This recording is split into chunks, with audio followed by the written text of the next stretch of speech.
አዎ ምስጢር፣ አዎ ጥበብ።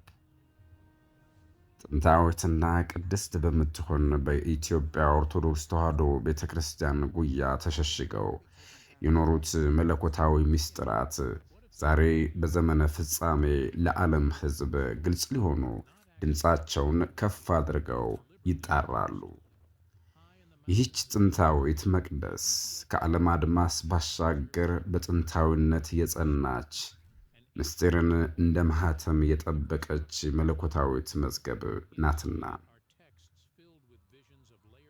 በምዕራባውያን ዘንድ ከሚታወቀው የ66 መጽሐፍት ስብስብ በቁጥርም ሆነ በይዘት እጅግ የሰፋና ጥልቅ ምስጢራትን የያዘ የ80 መጽሐፍት ቀኖናን እንደ ዓይኗ ብሌን ጠብቃ ቆይታለች።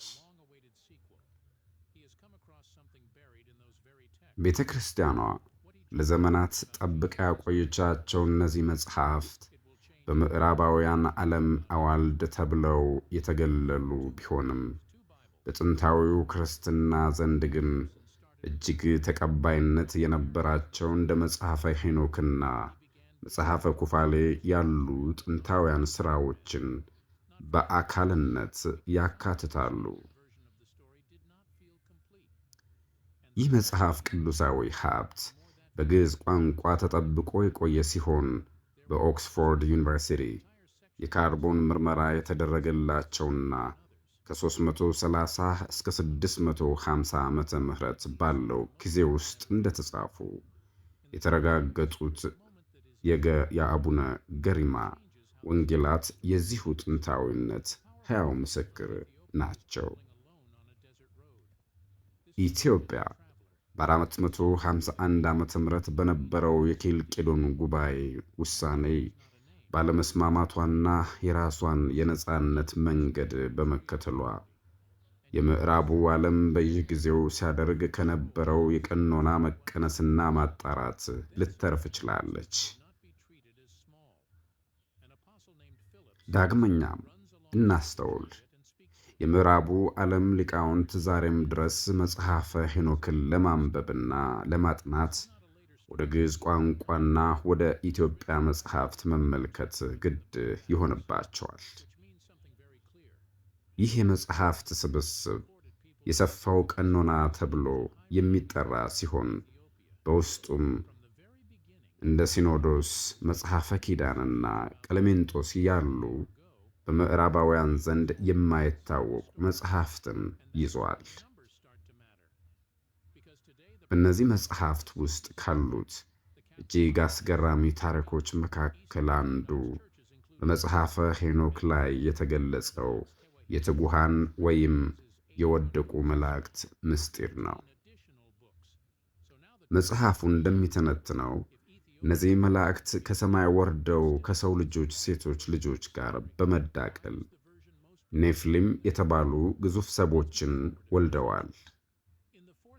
ይህ ሂደት የሰው ልጅን ታሪክና የዘር ሐረግ ከማበላሸቱም በላይ የሰማይ ምስጢራት የሆኑትን እንደ ብረት ማቅለጥ፣ የከዋክብት ጥናት፣ የመዋቢያ ጥበባትና የጦር መሳሪያ አሰራርን ያላግባብ ለሰው ልጆች በማስተማር ዓለምን በክፋትና በግርግር ሞልተዋታል።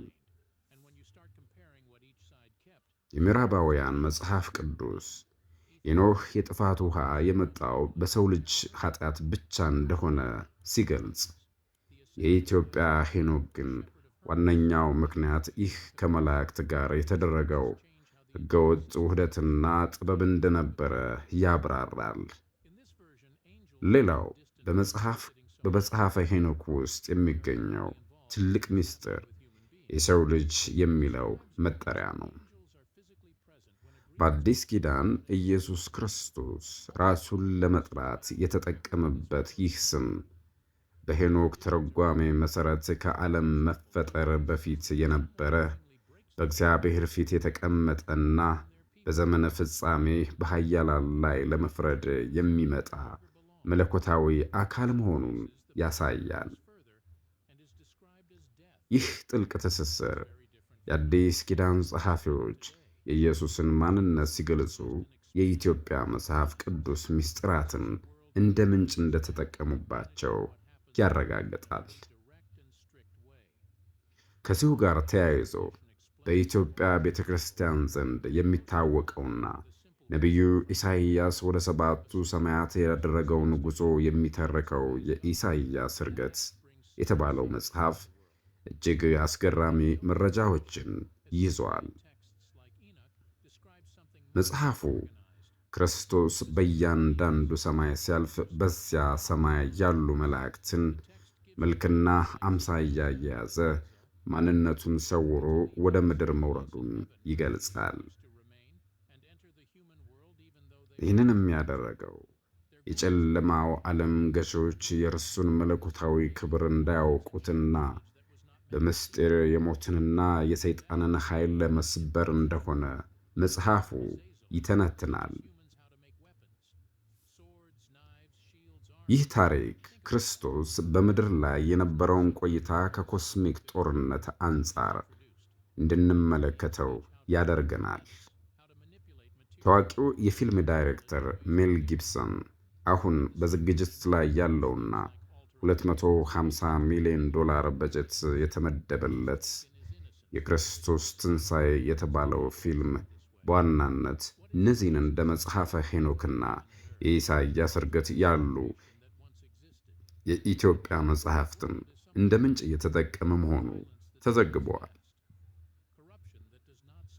ፊልሙ ክርስቶስ በመቃብር ውስጥ በነበረባቸው 3 ቀናት ውስጥ በሲኦል ያደረገውን ጦርነትና የወደቁ መላእክትን እንዴት ድል እንዳደረጋቸው በሚያስደንቅ የቴክኖሎጂ አጠቃቀም ለዓለም ለማሳየት እየተጋ ነው ተብሏል።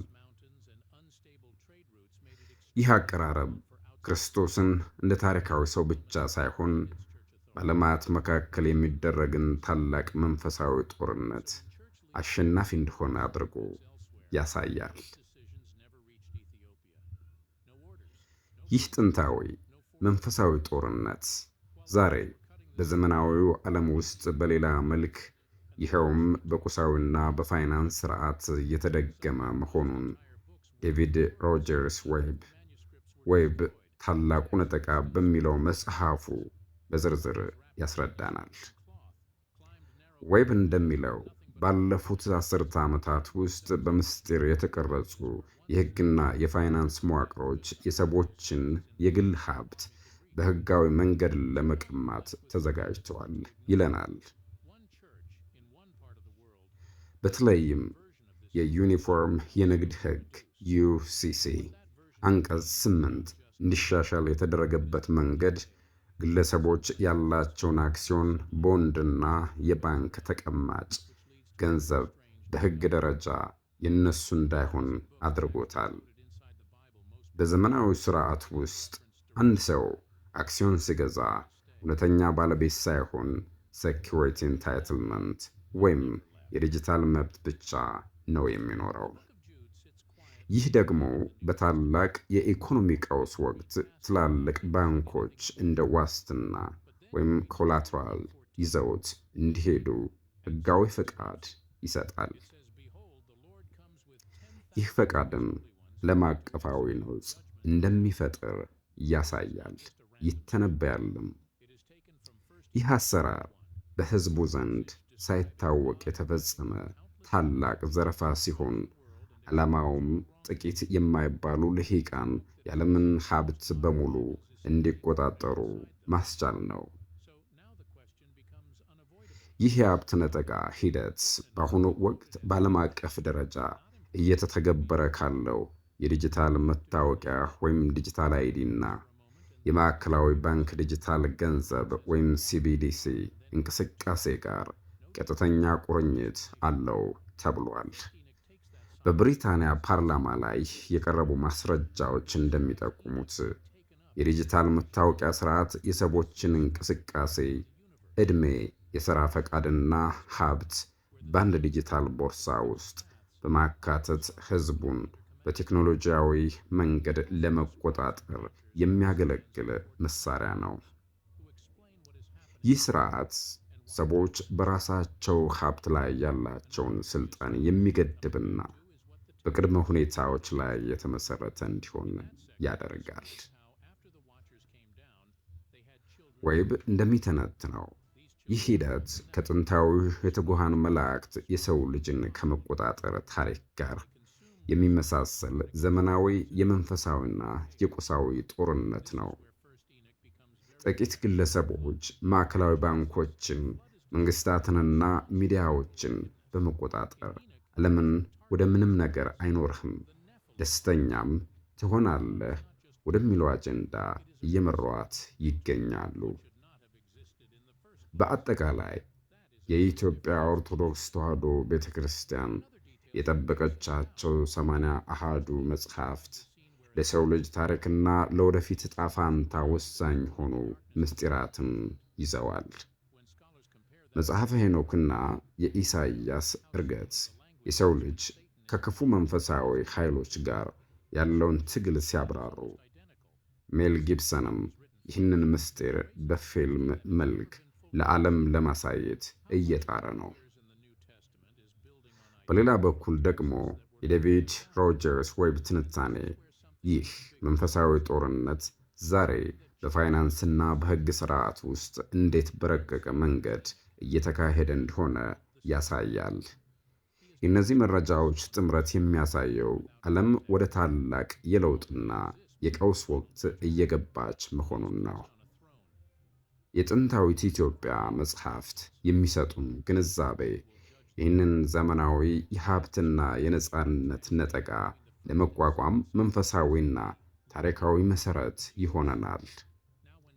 የሰው ልጅ እውነተኛ ነጻነት የሚገኘው እነዚህን የተሰወሩ እውነታዎች በመረዳትና ለሚመጣው ዓለም አቀፋዊ ዳግም ዝግጅት ወይም ሬሴት በንቃት በመጠባበቅ ብቻ መሆኑን መረዳት ይቻላል።